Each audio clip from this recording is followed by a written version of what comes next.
Der er brand på skolen. Og Sara kunne ikke høre klokken.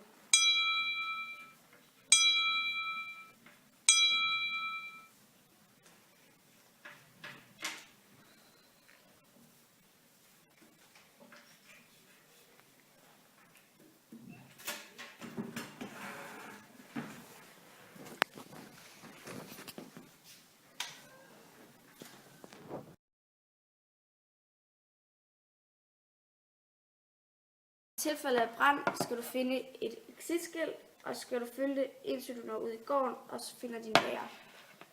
Det du ikke må gøre, det er at gå i panik, og så løbe rundt og ved ikke, hvad du skal. Du skal bare gå stille efter dette skilt.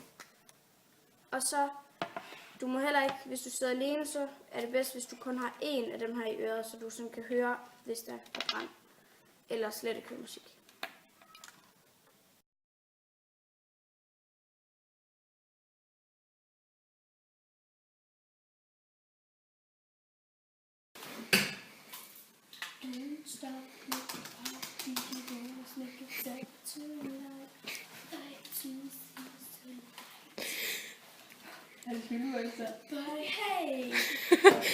Hey!